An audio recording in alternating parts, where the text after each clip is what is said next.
Hello दोस्तों, आइए जानते हैं फटाफट आज की बड़ी खबरों को केवल 10 मिनट में। तो चलिए बिना किसी देरी के आज की सुर्खियों पर नजर डालते हैं और कमेंट में बताइए कि ये वीडियो आप कहां से देख रहे हैं। चलिए आज की पहली खबर आ रही है। बिहार के कई जिलों में आज सुबह से बादल छाए हुए हैं। बिहार में मौसम फिर बिगड़ गया है। इस बीच पटना मौसम विभाग ने 10 और 11 सितंबर को पूरे बिहार में येलो अलर्ट जारी कर दिया है। इस दौरान कुछ जिलों में भयंकर बारिश भी होगी।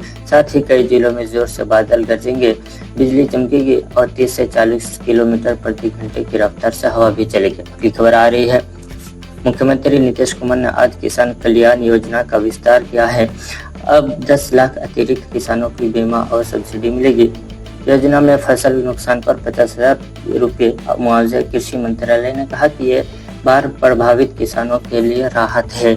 बजट 500 करोड़। चलिए अगली खबर आ रही है। इंडिगो ने कोलकाता और बिहार के पूर्णिया के बीच 15 नवंबर से हफ्ते में 3 उड़ान की शुरुआत की घोषणा की है। इससे पूर्व संपर्क की कमी को दूर किया जाएगा। यह पूर्णिया इंडिगो का घरेलू नेटवर्क का 94th डेस्टिनेशन है और पूरे नेटवर्क का 137वां स्थान रखता है, जिससे पूर्वी भारत में कनेक्टिविटी सुधरेगा। अगली खबर आ रही है। मुख्यमंत्री महिला उद्यमी योजना। ये योजना महिलाओं को उद्यमी बनाने के लिए है। प्रत्येक लाभार्थी को 10 लाख की सहायता मिलती है, जिसमें 5 लाख अनुदान और 5 लाख ब्याज मुक्त ऋण है। इसका लक्ष्य महिलाओं को व्यवसाय शुरू करने और रोजगार सृजन में मदद करना है।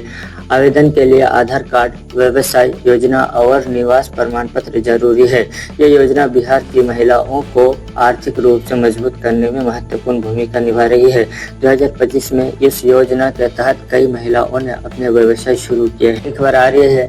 साल 2025 में बिहार ने 8.64% विकास दर GDP दर्ज की है और यह राज्यों में आर्थिक वृद्धि के मामले में छठा स्थान प्राप्त करता है। यह विकास नीति और योजना को सफलता को दर्शाता है। सरकारी प्रयासों से औद्योगिक गतिविधियों और निवेश आकर्षण को बढ़ावा मिलता है। अगली खबर आ रही है। नेपाल में मंझा हालात के कारण बिहार नेपाल सीमा पर यात्रा और व्यापार में ऑब्स्टिकल आया है। इसके चलते सीमा पर आवागमन प्रभावित हुआ है।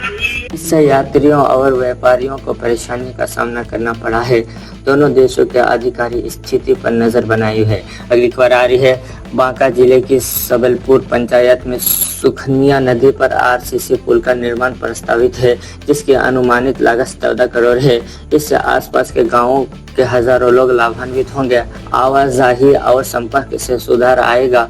स्थानीय विकास को गति मिलेगा। अगली खबर आ रही है। माई बहन मान योजना प्रस्तावित। RJD ने 2025 चुनाव जीतने पर महिलाओं को 2500 मासिक देने की घोषणा की है। यह योजना अभी लागू नहीं हुई, लेकिन चर्चा में है। इसका उद्देश्य महिलाओं की आर्थिक स्थिति सुधारना है। यह योजना परिवारों और समुदायों को लाभ देगी। लागू होने पर ऑनलाइन या जिला कार्यालय में आवेदन होगा। यह 2025 में संभावित महत्वपूर्ण योजना है। अगली खबर आ रही है। भारत की पहली वंदे भारत स्लीपर ट्रेन दिल्ली से पटना के लिए अक्टूबर में शुरू की जाएगी।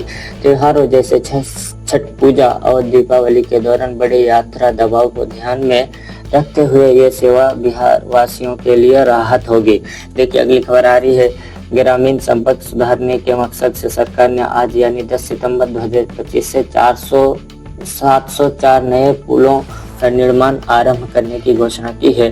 ठेकेदारों को इससे समय पर पूरा न करने पर ब्लैक लिस्टिंग की चेतावनी दी गई है।